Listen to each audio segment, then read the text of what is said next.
Шахзаде Мехмед – первый сын султана Сулеймана и Хюррем Султан. Он родился в Старом дворце осенью 1521 года. Для султана Сулеймана это был тяжелый год. Двое его старших сыновей, Махмуд и Мурад, скончались от оспы. Выжил только сын Махидевран Мустафа. Таким образом, Шахзаде Мехмед сразу после своего рождения стал вторым наследником престола.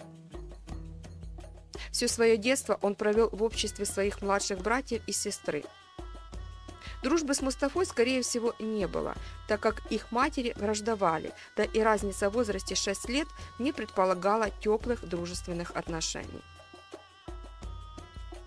27 июня 1530 года в Стамбуле было организовано трехнедельное празднование, посвященное обрезанию Мехмеда, его братьев Мустафы и Селима.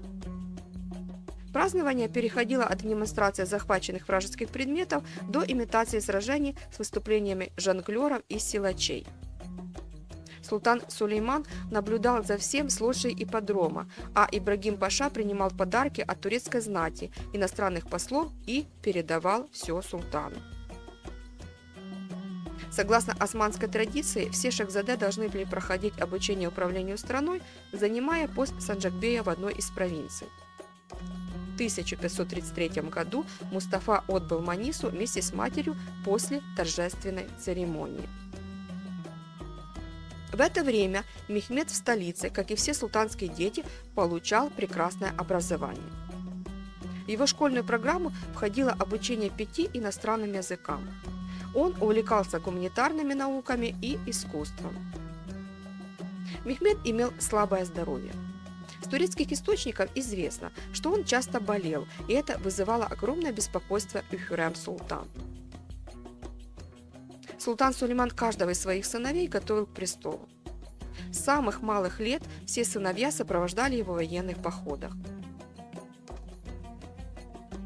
Мехмед в 16 лет уже участвовал в военно-морской экспедиции на остров Корфу. Султан Сулейман был вынужден прекратить осаду острова по причине эпидемии оспы среди своих воинов. Остров османами захвачен не был, но, несмотря на это, Мехмед получил в течение 5 месяцев первый военный опыт. 20 лет он и его младшие братья Селим и Баязид сопровождали отца в походе на Буду. В этот раз османы одержали победу, а враг был полностью разгромлен. За время правления в Манисе Шахзаде Мустафа завоевал хорошую репутацию. Он начал приглашать в свой дворец заграничных послов, давая им понять, что он следующий правитель империи. Его популярность среди народа и янычар стали тревожить султана Сулеймана. В 1541 году из-за переговоров Шахзаде Мустафы с австрийским послом Сулейман окончательно отдалил от себя сына и перевел его на пост санджакбея Амасии.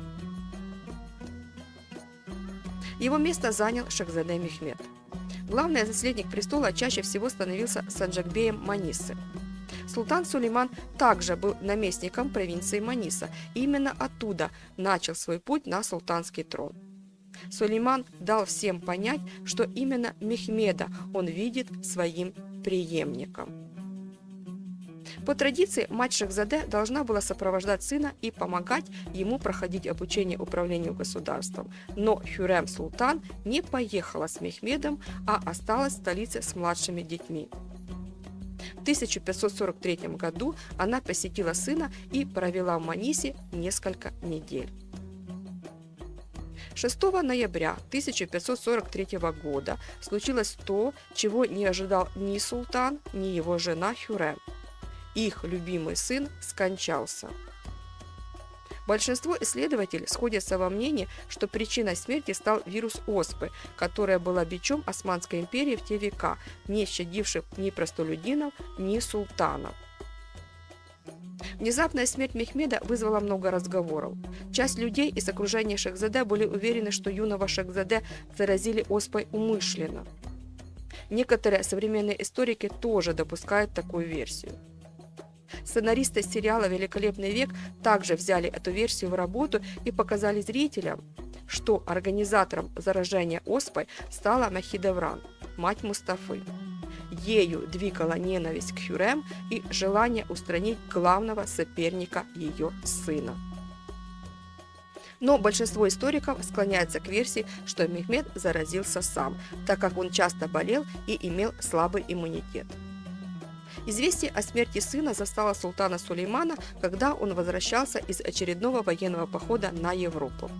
Из-за скоропостижности кончины первоначально Мехмед был погребен в мечети Баязид.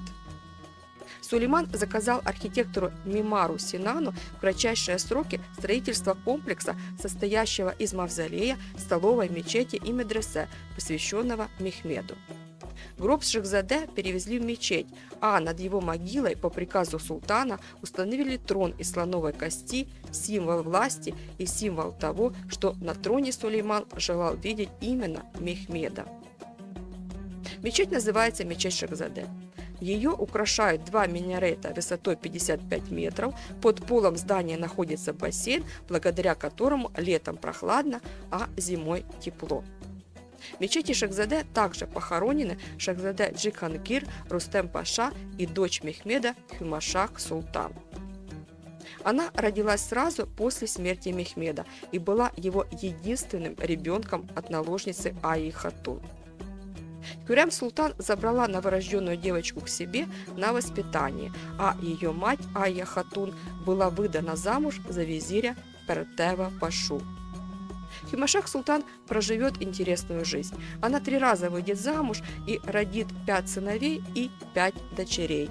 Но это уже совсем другая история, о которой я расскажу вам в другом видео. Спасибо за просмотр и подписывайтесь на мой канал. Впереди еще много всего интересного.